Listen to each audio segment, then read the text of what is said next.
बिस्मिल्लाहिर्रहमानिर्रहीम। अस्सलाम वालेकुम डियर स्टूडेंट्स। उम्मीद करता हूँ कि आप लोग अल्लाह के फजल और करम के साथ बिल्कुल ठीक ठाक होंगे।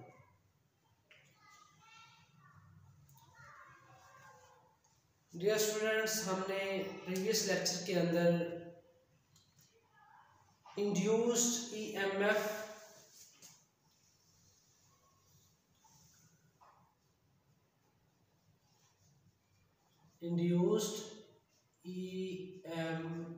को पढ़ा और हमने इंड्यूस्ड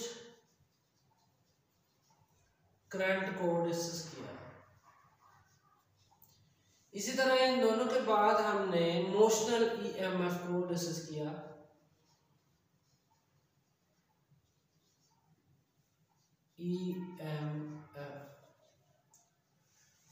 हमने इन तीनों चीज़ों को बड़े डिटेल के साथ डिस्कस किया 2 लेक्चर्स के अंदर। ये तीसरा लेक्चर हमारा है Faraday law and induced EMF कि फैराडे लॉ ने इंड्यूस्ड ईएमएफ को किस तरह यूज करते हुए इक्वेशन दी और क्या ऑब्जर्व किया। इससे पहले मैं थोड़ा सा ओवरव्यू देता चलूं कि हमने इंड्यूस्ड ईएमएफ और मोशनल ईएमएफ किस तरह डिस्कस किए थे। हमने सबसे पहले डिस्कस किया था कि हमारे पास अगर एक कॉइल है, इस तरह की कॉइल है और उसको हम अटैच कर देते हैं एक गैल्वानोमीटर के साथ और यहाँ पर हमारे पास एक मैग्नेट है नॉर्थ साउथ पोल का, तो इसमें से मैग्नेटिक फील्ड लाइन जो है वो गुजर रही है इस लूप में से।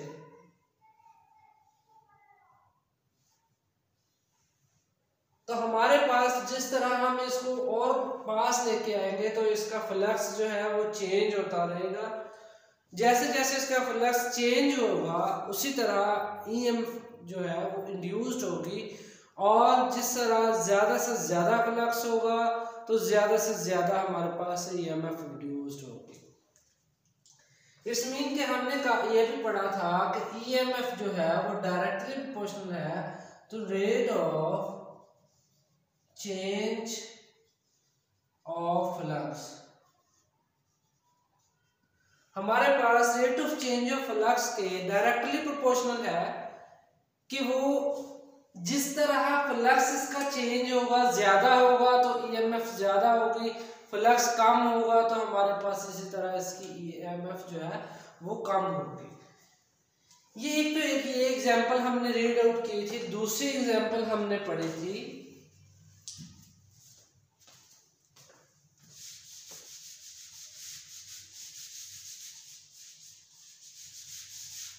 कि हमारे पास ये एक मैग्नेटिक फील्ड लाइंस है जो कि इनटू द बोर्ड है, जिनकी डायरेक्शन जो है इनटू द पेपर कह ले या इनटू द बोर्ड कह ले कि हमारे पास इस तरह उनकी डायरेक्शन है इनटू द बोर्ड। इस तरह मैग्नेटिक लाइंस। तो उसके अंदर हमने एक कंडक्टर लूप रखा।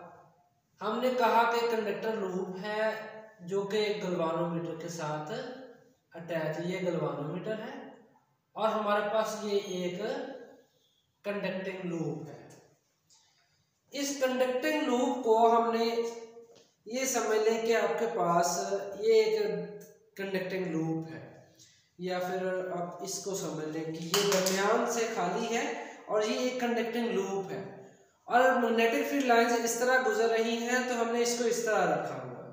तो इसमें से लाइंस गुजर रही हैं तो इसका फ्लक्स जो है वो क्रिएट है, तो हम कहते हैं कि हमारे पास मैग्नेटिक फ्लक्स चेंज है इसका, तो हमें इंड्यूस्ड ईएमएफ।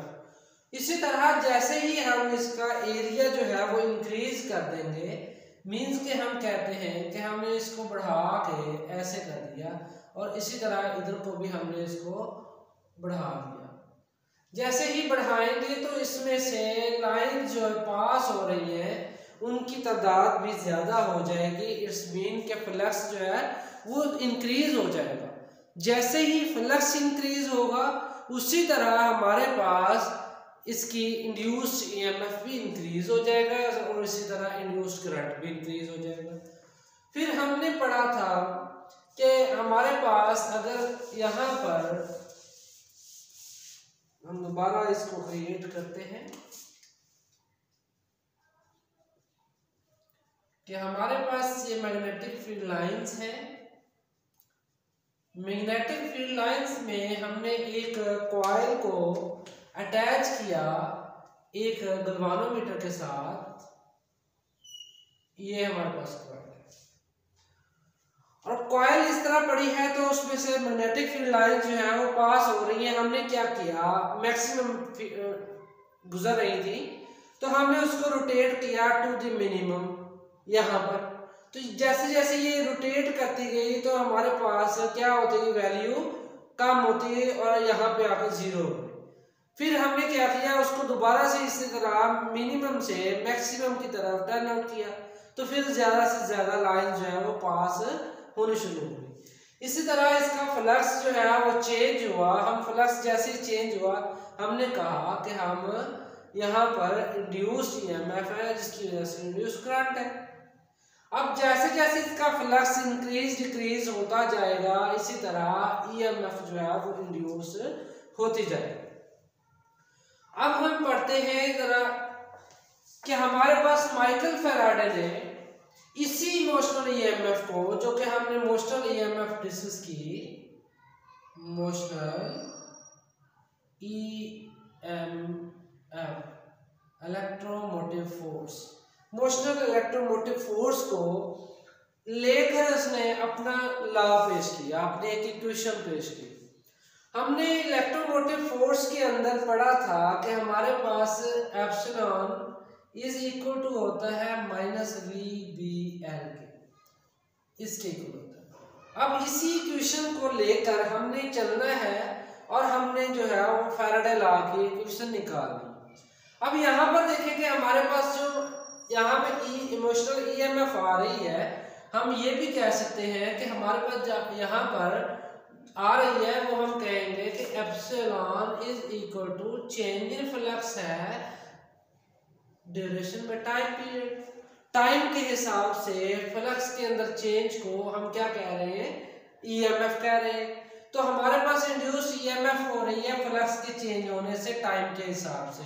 तो हमारे पास ये इक्वेशन को लेके हमने अब लॉ ऑफ फैराडे जो है वो डिस्कस करना है और ये फैराडे इक्वेशन है हमारे पास जो कि लॉ ऑफ फैराडे को डिस्कस करती है। अब हम देखते हैं कि हमारे पास 1831 के अंदर माइकल फैराडे ने कुछ चीजें ऑब्जर्व की।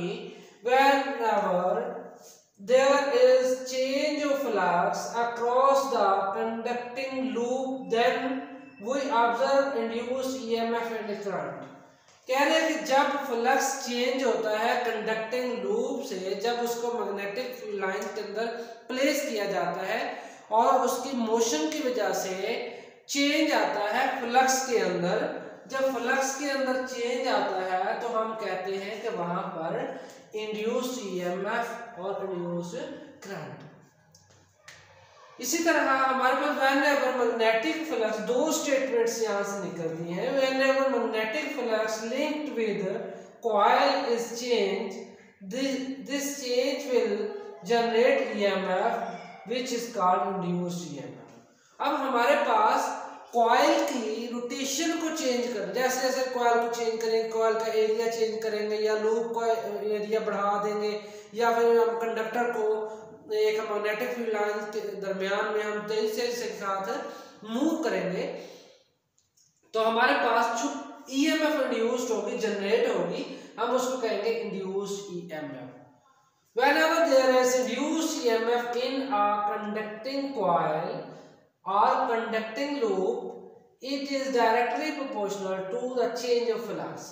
अब कह रहा है कि हमारे पास जो induced EMF in a conducting coil है वो हम induced current कहेंगे, लेकिन वो डायरेक्टली प्रोपोर्शनल किसके है, चेंज ऑफ फ्लक्स के है। मैंने जैसा कि यहाँ पे डिस्कस किया, हम यहाँ पे भी तो यही बात डिस्कस करेंगे। देखिए यहाँ पर कॉइल ये थी, हमने कॉइल को ऐसे रखा हुआ था, magnetic field lines into the board थी। जब इनटू दी बोर्ड थी तो हमारे पास ज्यादा से ज्यादा लाइंस गुजर रही थी। जैसे हमने एरिया को इस तरह करना शुरू कर दिया, यहाँ पर पहुंचे तो लाइंस कोई पास नहीं कर रही इसमें से, तो हम कहेंगे कि फ्लक्स जो है वो डिक्रीज हो गया, ईएमएफ भी डिक्रीज हो जाएगी। जैसे ही फ्लक्स हम क्या करेंगे, इस तरह एरिया बढ़ाएंगे, फ्लक्स ज्यादा हो जाएगा। जैसे ही फ्लक्स ज्यादा होगा तो हमारे पास ईएमएफ भी क्या हो जाएगी, इंक्रीज हो जाएगी। इट्स मीन कि हमारे पास इंड्यूस्ड ईएमएफ और इंड्यूस्ड करंट दोनों सेम डायरेक्टली प्रोपोर्शनल टू है चेंज ऑफ फ्लक्स के मतलब जैसे जैसे फ्लक्स चेंज होगा, ज्यादा चेंज होगा तो ज्यादा होगा फ्लक्स की जो इलेक्ट्रिक मैग्नेटिक फील्ड लाइंस है वो एरिया में से, लूप में से ज्यादा पास करेंगी, तो हम कहेंगे फ्लक्स इंक्रीज हुआ तो ईएमएफ इंड्यूस जो है वो भी इंक्रीज हो जाएगा और करंट इंड्यूस भी इंक्रीज हो जाएगा। सो हम कहेंगे EMF is equal to epsilon is equal to del phi over del t. ये डेल फाई हमारे पास चेंज इन फ्लक्स है, डेल टी जो है टाइम के हिसाब से है, तो हम इसको कहेंगे कि ये हमारे पास इलेक्ट्रोमोटिव फोर्स का फार्मूला हो गया। अब हमारे पास है the average EMF induced in a conductor. अब इक्वेशन को हम डिस्कस करेंगे, फैराडे इक्वेशन को, कि average EMF induced in a conductor coil of N loops. एक कॉइल है उसकी बहुत सारी लूप्स है, ठीक है, is equal to the negative of the rate at which the magnetic flux through the coil is changing with time t. हम कहेंगे epsilon is equal to minus N, N for loops जितनी loops है, del phi over del t. Del phi का मतलब उसका change in flux है time के हिसाब से। तो यहाँ पे ये हमारे पास इक्वेशन जो है ये फैराडे इक्वेशन भी कहलाती है और फैराडे लॉ भी कहलाती है। तो हमारे पास इसकी एक्सप्लेनेशन हम करेंगे कि हमने एक कंडक्टिंग रॉड लिया जिसकी लेंथ L है, मूव किया from one place to another place in the magnetic field. ये हम कहते हैं कि ये हमारे पास एक मैग्नेटिक फील्ड है, ये ब्लू क्रॉसेस के साथ हमने शो किया हुआ है, ये मैग्नेटिक फील्ड लाइंस है जो इनटू दी पेपर है। अगर हम इसको इस तरह उठाएं तो इस तरह नीचे की तरफ है मैग्नेटिक फील्ड लाइंस और कंडक्टर इस तरह पड़ा हुआ है, तो हमारे पास कंडक्टर ने इस तरह मूव करना है और मैग्नेटिक फील्ड लाइन ने इस तरह, मींस के दोनों के दरमियान में परपेंडिकुलर एंगल है, हम 90 का एंगल है। तो हमारे पास ये मैग्नेटिक फील्ड लाइंस हैं और ये एक रेल है जो कंडक्टिंग रेल है, इसके ऊपर हमने एक कंडक्टर रख दिया। तो अब हमने क्या करना है, इधर एक गैल्वानोमीटर अटैच कर देना है, लूप हमारे पास बन जाएगी ABCD, ये एक लूप बन गई। अब इस लूप का जो यहाँ से लेके यहाँ तक का हम कहते हैं कि हमारे पास मैग्नेटिक फील्ड लाइन यहाँ से स्टार्ट हो रही है और यहाँ से लेके यहाँ तक का जो लूप का एरिया है वो हमारे पास x1 है, हम कहते हैं x1 कह रहे हैं या x कह रहे हैं, ठीक है। तो उसके बाद हमने क्या किया, इसको मूव किया अपनी मैकेनिकल एनर्जी के तहत, हमने मूव करके यहाँ तक लेके इस पॉइंट तक। तो इस पॉइंट पे आने के बाद हमारे पास A पॉइंट ये हो जाएगा, B पॉइंट ये हो जाएगा, C और D इस तरह हो जाएगा। ये हमारे पास लेंथ L है इसकी और वेलोसिटी V के साथ ये मूव कर रहा है। तो हमारे पास उसी तरह ही फिर कि ये एरिया चेंज हो गया, डेल x हो गया, चेंज हो गया, बड़ा एरिया बन गया, यहाँ से लेके अब यहाँ तक है, तो हम कहेंगे चेंज इन एरिया आ गया। तो लिहाजा पहले जितना एरिया था उसमें से जो लाइंस गुजर रही थी वो कितनी थी, कम थी। अब ज्यादा एरिया हो गया तो हमारे पास लाइंस भी क्या गुजरेंगी, ज्यादा गुजरेंगी। तो हम कहेंगे कि हमारे पास मैग्नेटिक फील्ड लाइंस ज्यादा पास होने की वजह से फ्लक्स भी क्या हो जाएगा, इंक्रीज। और यहाँ पे वेलोसिटी, अब देखिए जरा वेलोसिटी किसे कहते हैं, हमारे पास वेलोसिटी जो है हम कहेंगे कि वेलोसिटी इज इक्वल टू होता है डिस्प्लेसमेंट ओवर टाइम, टाइम के हिसाब से। तो हमारे पास डिस्प्लेसमेंट यहाँ पे तय हो रहा है वो है डेल x, तो हमारे पास डेल x चेंज आ रहा है टाइम के हिसाब से, डेल t के हिसाब से। तो हमारे पास हम कह सकते हैं कि v is equal to del x over del t है। तो हमारे पास डेल x किसके इक्वल होगा, डेल x इक्वल होगा x2, हम इसको x2 कह लेते हैं। फॉर एग्जांपल हम कहते हैं ये x2 है, ये x1 है, x2 में से x1 निकाल दिया जाए तो हमारे पास ये पूरा डिस्टेंस जो है डेल x बन जाता है। तो हमारे पास ये चेंज इन डिस्टेंस आ गया, तो हमने ये पुट कर देना है। ये हमारे इक्वेशन यहाँ पे देखें जरा, कि del x is equal to x2 minus x1 आ गया, और हमारे पास जो वेलोसिटी का हमने फार्मूला निकाला है वो हमारे पास आ गया v is equal to del x over del t। अब हम जानते हैं इमोशनल ईएमएफ से हमने पढ़ा था कि एप्सिलॉन इज इक्वल टू होता है माइनस बी बी एल, कि हमारे पास वेलोसिटी v और l और इनके दरमियान जब एंगल क्या हो 90 डिग्री, तो हम कहेंगे कि हमारे पास ये आ जाती है मोशनल ईएमएफ। तो हमने लिख ली equation of motional EMF epsilon is equal to minus v b l। तो here put the value of v in above equation, इस इक्वेशन में हमने इस इक्वेशन के अंदर पुट करनी है यहाँ से ये वैल्यू। जब ये वैल्यू पुट करेंगे तो हमारे पास आ जाएगा minus del x over del t B L. तो हमारे पास epsilon is equal to minus del x over del t B और एल। अगर हम यहाँ से देखें कि अगर हम इस को और इसको इकट्ठा लिख दें, इधर उधर कर दें, कोई फर्क तो नहीं पड़ता। तो हमने क्या किया, b को एक साइड पे ले गए, b को इसकी प्लेस पे रख दिया, तो इसको इधर ले आए, मल्टीप्लाई हो रहे, हम इसकी प्लेस को चेंज कर सकते हैं।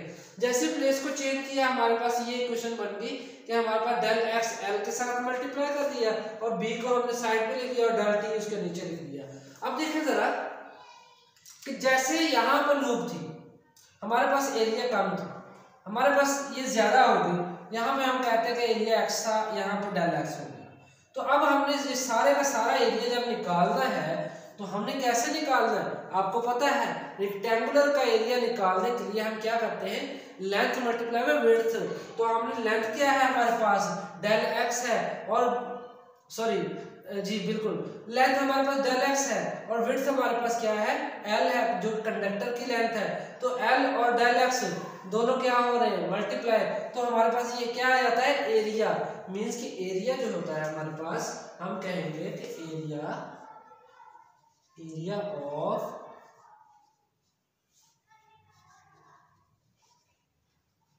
रेक्टेंगुलर हमारे पास होता है लेंथ मल्टीप्लाई बाय विड्थ। तो हमारे पास जब ये निकालेंगे तो L multiply by del x आ जाएगा। जब ये आएगा तो हमारे पास ए के इक्वल होगा। तो हम यहाँ पे लिख सकते हैं कि हमारे पास ए के इक्वल है del A in change in area, जो कि यहाँ से यहाँ तक चेंज हुआ, तो हमने क्या किया इसकी जगह पे डेल ए पुट कर दिया। अब हमने पढ़ा हुआ है फ्लक्स के अंदर कि बी ए जो मैग्नेटिक फील्ड लाइन का एरिया के हिसाब से गुजरना जो होता है मैग्नेटिक फ्लक्स कहलाता है। चेंज इन मैग्नेटिक फ्लक्स, यहाँ पर मैग्नेटिक फ्लक्स भी चेंज हो रहा है, तो हम क्या करेंगे डेल ए, हमारे पास ये देखिए हमने लिखा है यहाँ पर कि हमारे पास बी डेल ए जो है वो इक्वल है फ्लक्स के, तो हमने लिख दिया del phi B over del T.